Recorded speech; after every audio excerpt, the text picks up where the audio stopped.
At 22, I decided to trade my surfboard and wetsuit for a rifle and uniform.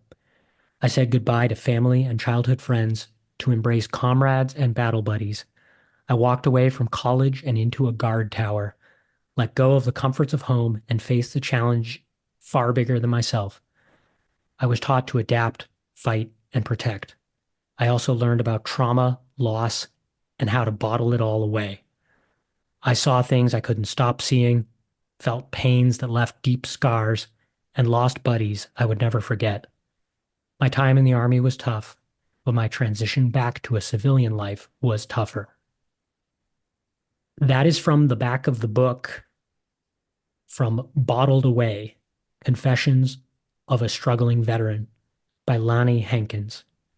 Lonnie is a writer, speaker, domestic violence survivor, and Army veteran. Welcome to Notes from a Ghost, a podcast about stories and the people who tell them. My name is Charlie, and I'm a ghostwriter. I love a good story. I hope you enjoy this one. Lonnie, thanks for being here. Thanks for having me. Let's talk about surfing first. Tell me about the role that played in your life growing up. I think I kind of fall into the stereotype of a lot of California kids. You grow up by the water, so you find something to do with it. Surfing was something that I picked up about 13 years old. I was boogie boarding and sponge boarding before that. But it was kind of the water was my place to run away. It's kind of your escape out there. It was the way you kind of the world looks different when you're sitting out on board looking at the coast because your problems seem very far away. So it's just kind of a way to step out of things that were going on. I came from a broken home and was kind of a loner growing up. So surfing was just one of those things that just helped me separate from those things. And the water was always my way of healing. So the ocean was just kind of a teacher in many ways. I always find it really interesting how there's a buddy of mine who I did a sea kayaking expedition with, and he said like there's always something that someone who really is at home in that environment has something going on where the violence and intensity of the ocean is actually soothing. It's a humbling experience when you're out there because you are at the mercy of Mother Nature. You learn to have a lot of respect for the things around you. So it's definitely it's scary, but it helps you build a lot of confidence at the same time because it feels like you conquer something every time you go out there and catch a wave. Like it's just there's nothing like it. I grew up surfing in New England and like where it just the conditions are awful a lot of the times. The same systems that are creating the swells are also creating winds that are either blowing the wrong way or it's offshore, but it's too hard. And Yeah. you don't you really have to love it. And like my mom has this picture somewhere of me with ice on my face after a session. But I can remember I went to college in California in San Diego, and I remember being out in the lineup and these kids came out and it was like it was a gym class. Like there were kids in PE class surfing. Yeah, if you're close enough, you get that perk. I just remember like, oh, like why didn't we move here when I was like 7? Yeah. That could have been me. I was like, I've never been so jealous of like a bunch of kids. When you found yourself in the army and doing things like basic training and all the physical intensity that comes with that, had surfing prepared you for that? Uh, Yes and no. I mean, like I said, it's kind of a solo sport. So I learned how to do a lot on my own. And then when you go to something like the army, you have to learn to be part of a team. So I had to kind of let go of the loner mentality and learn to work with others. But I do think because of those humbling aspects of surfing and being around other like elements that are out of your control, you just kind of learn to adapt quickly and kind of how to not buckle under pressure, handle stress, because when you're getting like tossed around by a wave, panicking doesn't help you. So you kind of have No. to learn to just like take it and then kind of work through it. So I think that helped in many ways, but the army was just a different beast compared to what what I was coming from. I was very laid back, and so I was always known as the California kid in my platoon because I was just like I was really bad at saying like people's last names. I said dude a lot. That's where I got in trouble a lot. Was hey dude. So too laid back maybe. Out of curiosity, what happens in the army if you say dude to a drill sergeant or a superior officer or something like that? You're beating the ground, you're doing push-ups. Luckily, I managed to never say it to any of the instructors or the drill sergeants. I did have a bad habit of calling people sir and ma'am, which is just as bad. So you never want to say, I said ma'am to one of my drill sergeants and she freaked out.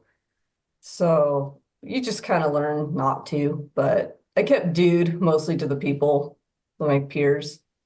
What are you supposed to say if not sir and ma'am? Just drill sergeant. You're not because sir and ma'am is reserved for like officers and stuff, and they're not. So the enlisted gets really offended. Oh, okay. That's what's that like I work for a living, that kind of thing. Yeah, Um, exactly. I would imagine that for kids from the South, that would be a challenge because you're supposed to call everyone sir and ma'am. Yeah, my dad was from Arkansas, so that whole Southern mentality of it's manners.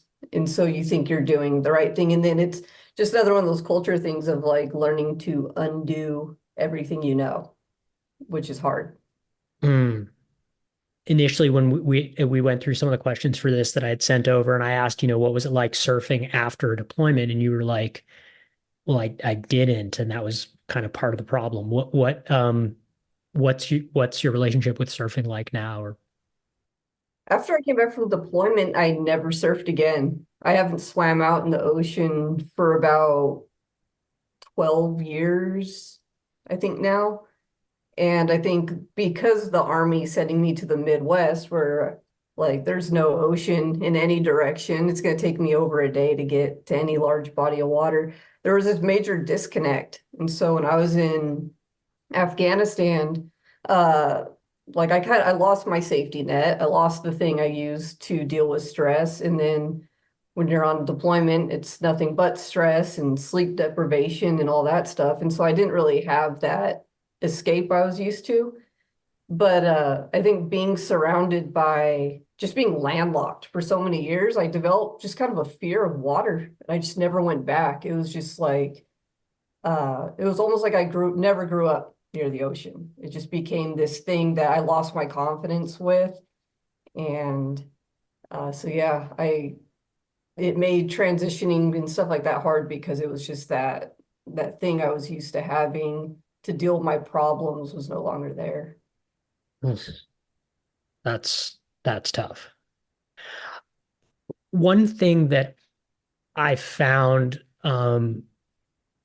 working with veterans on books, talking to I had a friend of mine on this podcast who was in Iraq in the cavalry, and he said something very similar about like, and I've heard this again and again, but the coming home is like tougher, and the transition home is tougher. Um, my dad was in the Marine Corps in the Korean War. I'm 34. He's in his 90s. He had me really late in life. I used to have I get corrected in history class about that. If I was like, "Oh, Korean War," my dad was in the Korean War. They'd be like, "I think you mean Vietnam." Um, but anyway, that was his experience. That as horrible as war was, coming home was in some ways messed him up more. Why is that? I think that for civilians, that is really hard to understand. Well, from my own like gauging of it, for my experiences, they teach you everything you need to know for deployment. You get trained for pretty much every scenario. Nobody tells you what to train for to come home. And no one really talks about it or prepares you for what it's like to return to a place that kind of moved on without you while you're away. Like when I left for Afghanistan, for me, it felt like time stopped back home. But the reality is for everybody, life goes on, whether you're home or not. And so for me, like I was married and stuff like that, and I came back and it was like you're trying to find where your place is again and come back into your home. And it's not always as easy to come back like you have this perfect slot to just fall back into. And it's kind of the same when you get out of the military. They teach you some stuff like when you're ETSing or getting out, and they give you some resources, but nobody tells you what it's going to feel like. Nobody tells you that you're going to go through this period of trying to figure out what your purpose is when you don't have a mission anymore. You don't really know how to consider your value when you don't have a job to do, if you, especially if you don't get something right away. You don't know how to connect with people that don't share the same experiences with you. So for me, coming back and trying to talk to childhood friends, I felt 10 to 20 years older than them because some of them were still in our hometown. They were doing the college life, and I couldn't relate to any of it. And they couldn't relate to me. If I said, like, yeah, I went off to be a part of the war in Afghanistan, a lot of them, because they are in the college, they're against it. And so you kind of get outcasted in that sense because they just know the Hollywood version of what the military kind of creates. So they're a little uncomfortable with you, or they think that you did all these horrible things. And the reality is, most of us sat there just waiting for things to happen and didn't really do anything. And so it's just really hard to figure out just where you exist in life when you come back. You found writing. Was that something you had always been doing and you turned your focus to your experiences, or was it something you found in that period of readjustment? Writing has been something I've always dabbled in, especially because, like I said at the beginning, coming from like the broken home, I didn't really have an adult in my life growing up that I was able to talk to, and I didn't have a lot of friends because of moving around. And so writing for me was kind of that wall to bounce ideas off of or thoughts because I didn't have anyone to share it with. So for me, a piece of paper was really as good as it got. That was the kind of the friend I had. And so I kind of learned to journal and things like that early on in life, and it just carried over with me into the military. So when I was deployed, that was my go-to. I kept a journal on me all times. I would keep like little pocket journals in my uniform so I could just jot down ideas. And so it just kind of built from there, and then eventually got into like poetry and stuff like that to try to explain my experiences, not just to other people, but kind of work it out for myself. Did you I've always found the writing implements in the military kind of fascinating. We always had, because we shop at PXs and stuff, we always had those green memorandum Yeah, books around the house. I filled a lot of those up. Those are a thing. And then those weird they look kind of like an expensive pen, but they're not. Those little ballpoint Well, black there's some pens. that are meant for the books that are like supposed to be waterproof or rainproof. So you're Oh, like, yeah, I've got that's what I take out in the out in the sea kayak. Yeah, I write in the rain. yeah, Yeah, I mean, yeah, who knew? Like the military does good stationery, I guess. yeah. What do you think makes a good war poem or war story? I've seen you had some posts kind of highlighting lesser told stories or Yeah, I mean, I think a lot of people, when they look at war poetry or just war stories, they're looking for the very like dramatized version of war, especially because there's just so many movies out there, and you got stuff like Band of Brothers, and Steven Spielberg's really like upping the bar for like how the story gets told. And for me, like those stories are great. Like I absolutely love the stuff about like Easy Company because I love character development. And I feel like with war stories, it's really important if you're especially trying to like explain the military to civilians, you have to get people close to a squad or a platoon, like a small unit, so that you get emotionally attached to them. Because I feel like that's the only way they're going to understand the feeling of loss and grief and things that happen through that story, because you have to have some sort of a connection to understand what it's like to lose somebody or to think you're going to lose somebody when you're going through a lot. And I just really like character development stuff, whether you like somebody in the beginning or you dislike them, and then you end up having the opposite feeling of them by the end of it. I just like uh, how that stuff is. But I think the really important thing, especially with like poetry, because you have such a short time to do stuff, is to really have the emotional aspect, the emotional impact with it to get people's attention, to really paint that picture of what it's like to be in a combat situation or just to be somewhere where stuff can happen. Because the big thing in the military is hurry up and wait. You're not always, there isn't always something happening. And waiting is a big, screws with your mind a lot. But I think just being able to give a clear story of who somebody was before they left and then who they were when they came back is a really important aspect of both the stories and the poetry.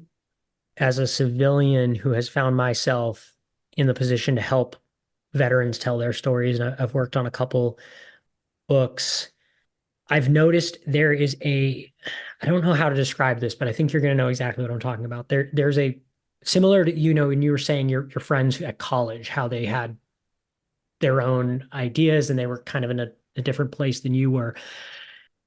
There's this getting to know you moment that has happened with veteran authors who I've worked with where they're kind of they sort of just want to know, like, are you gonna be like normal, or are you gonna be kind of a jerk because you don't have the veteran experience and you're gonna maybe ask questions that are hurtful or stupid or like voyeuristic. What would be your advice to someone, whether it is like the family of someone who is coming home and is in that reintegration, or like, someone like me where your job might involve having those conversations and basically not wanting to go about it in a way that's harmful or or like, I guess my big concern as a writer would be like, how do I avoid producing cliches and and that sort of thing.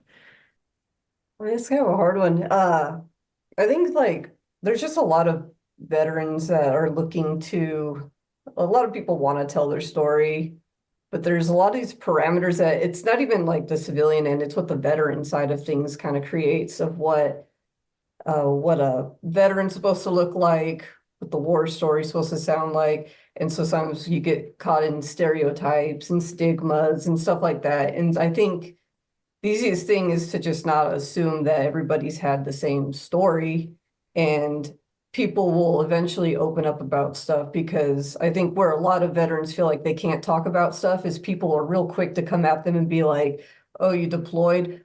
What's war like? Like, what did you do? Like, and then like some of us already feel kind of crappy because we were pogues and we didn't you're not running around with a gun really, like you're carrying it, but you're not like out in the thick of it. You're just there supporting. And like I was a dispatch clerk, so I was making sure that people could leave the wire. And then I sat in a guard box most of the time I was in Afghanistan, just waiting for something to happen. And so when people started, when I got out, everybody wanted that war story and I didn't have it. And so it made me go silent because it was like, my service doesn't matter, nothing matters. I failed as a soldier because I don't fit in what everybody's view of what a veteran should be. And so I think if people just understood that the veteran experience is very broad and didn't try to just jump in like, what's the war story? And like, that's all you care about. I think more people would share the other things that happen. You have a lot more people speaking up about military sexual trauma, the kind of the dark side of the military on the home end instead of stuff that happens on deployment. A lot of people that felt like they couldn't share their stories because it wasn't validated, it wasn't good enough, it wasn't bad enough to be considered something difficult. So I just think it's kind of continuing to remove those stereotypes of what the veteran is, and they're not all crazy, and they're not all haven't all had some like just the Steven Spielberg war experience that too many are looking for. Mm.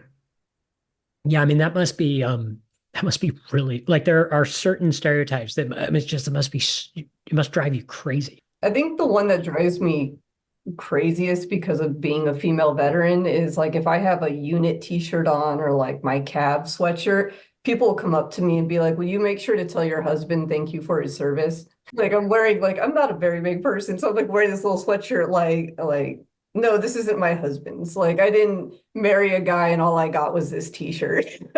Like uh so there's still this idea that women didn't serve, and I don't really understand it because women have been in support roles since like World War II at least. And so it's like, can we get to this point of understanding that I'm the veteran, not the veteran's wife?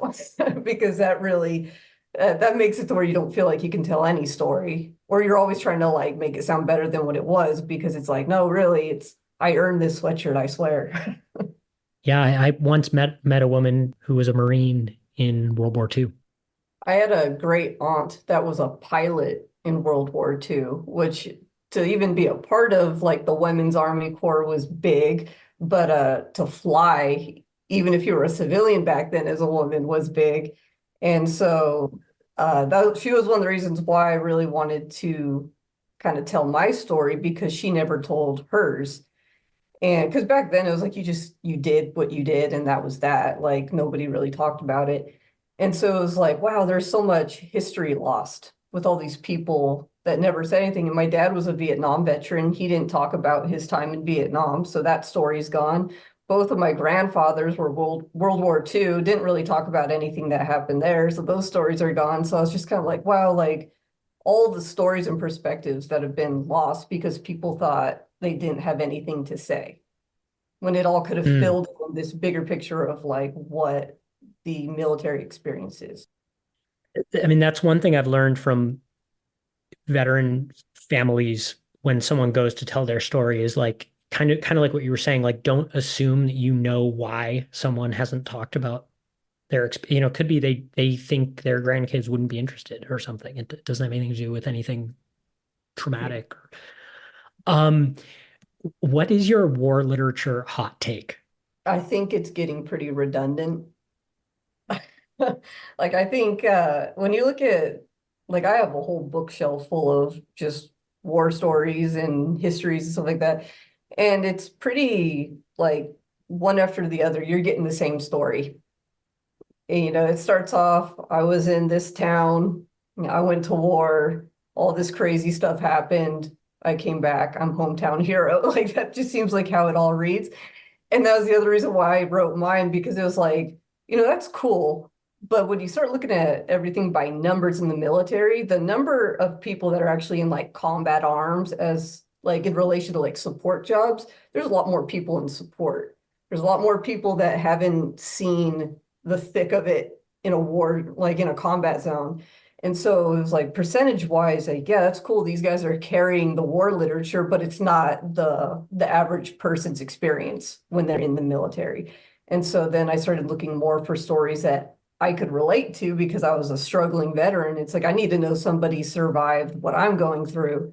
And there weren't any stories. So I was just like, well, hell, I guess I have to write it down and then pass it along and then maybe see if other people start telling theirs and more people have started telling it. But I just feel like everybody's aiming for this same type of story, like the Saving Private Ryan or the Black Hawk Down.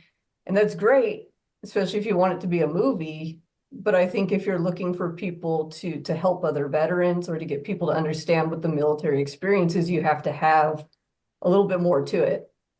And more people are talking about the transitional aspects of it, but nobody really touches on like the emotional side of being in a combat zone where you're not doing anything, what waiting does to your brain, when you're just sitting there kind of like wondering if your buddies that did roll out are going to come back and just what home is like. Does home ever feel the same? Because that's what everybody I think struggles with. We don't all struggle with war or what the combat experience was, but a lot of us struggle with finding our place again, finding a purpose, not undervaluing ourselves because everything seems downhill after your military experience. Like you peaked and that's it. So like you did all the greatest things you're ever going to do and it's downhill from here. I saw I'm blanking on his name. It was one of the guys from, I think it was one of the guys from Dead Reckoning Collective was saying that, Tolkien was a veteran because he wrote a book that's like 5% battles and 95% like walking and eating. Yeah, I mean, it really is. Um, for somebody who is trying to just go there with a tough topic, especially, surviving something, um, because you've also written about like domestic violence, which I think there's trauma there. It's a tough topic. A lot of people don't talk about it, Mhm. and that silence is part of, but they also don't have parades for survivors of domestic violence, and it doesn't have that aspect that the veteran experience does. What would be your advice to like somebody who kind of wants to go there and tell that story and face that? I mean, you just got to do it.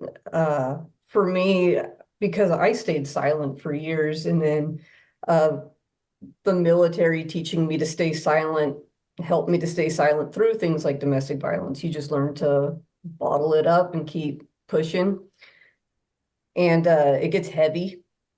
And so I think it took losing enough of my friends to suicide and to addictions and stuff like that to see what was happening to people that weren't talking about it.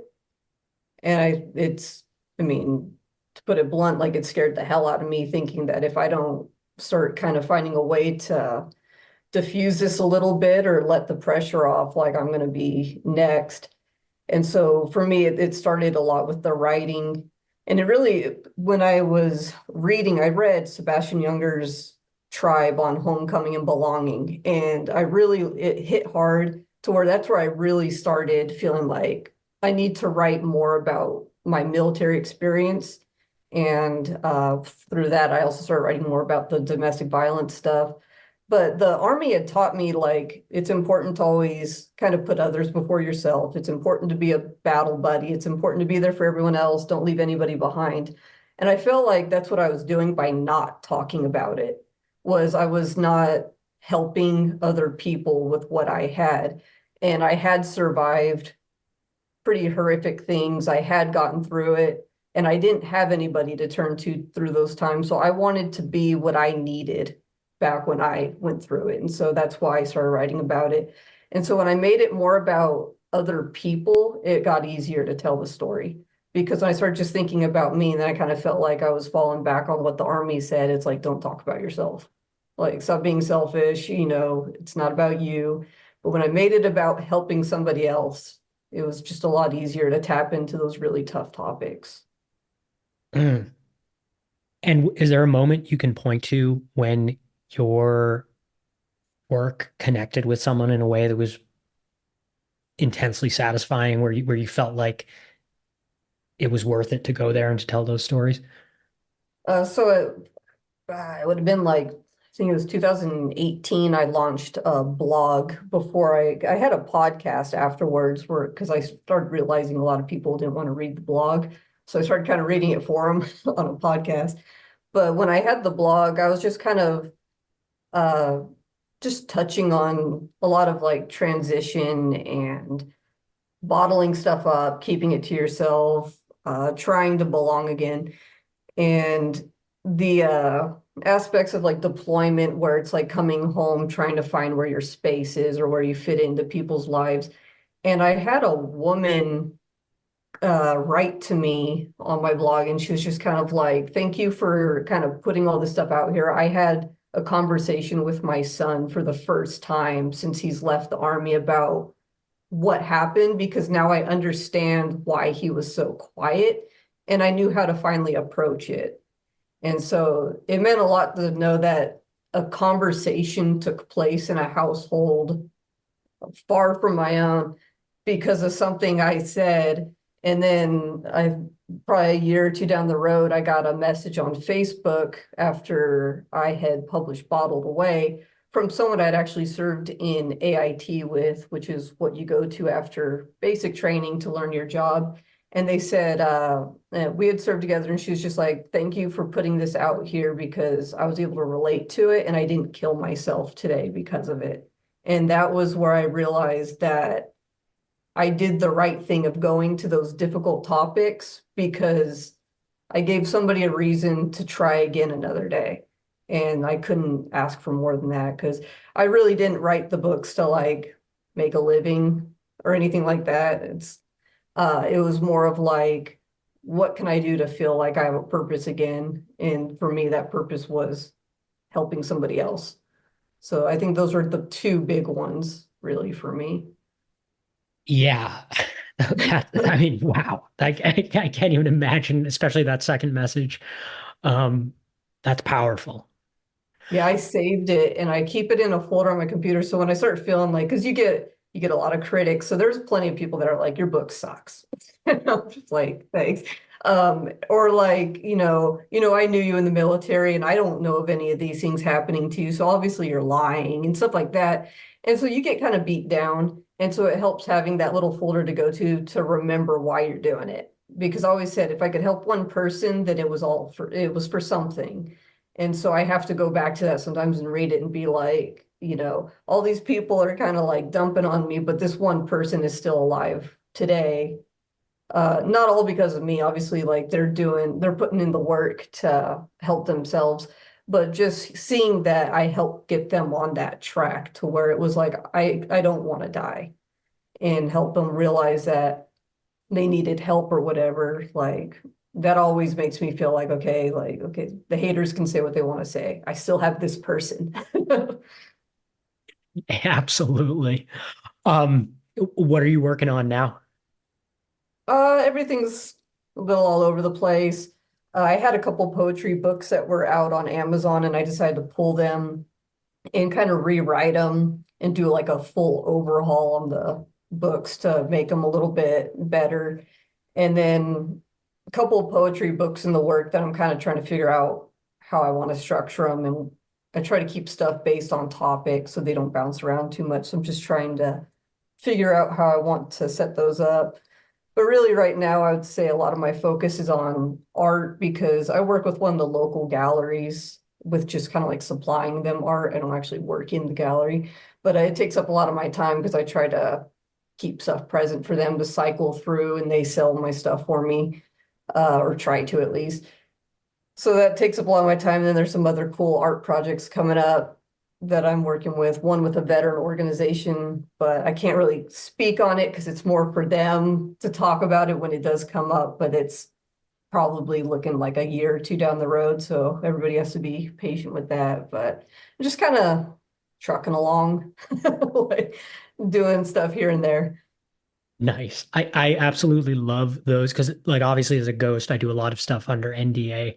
And what's kind of fun about not being able to talk about a project is it could be like infinitely cool because you don't Yeah, know. And so it's just like, well, I've got this one, but I can't talk about yeah, it's exclusive.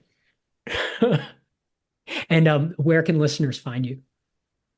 So right now I'm pretty much just hanging out on Instagram and I think my handle is LM_Hankins_art if you want to see the art or underscore writing if you want to read my stuff. I try to keep it pretty, pretty easy. But other than that, I don't podcast anymore. Bottled Away is on Amazon. It's a little difficult to find because I pulled the Kindle version, and once you don't have that digital version, you get buried on Amazon. So it's really difficult to find it. I don't even know if I have the link to it still on my Instagram, but if you go by my name on there, it usually does not come up. So it's going to take digging. Well, Lonnie, thank you so much. Oh yeah, this is fun. If you have an epic story, I'd love to hear it. You can find me at dailyprose.com or on LinkedIn. My links and Lonnie's are in the show notes. Thanks for listening.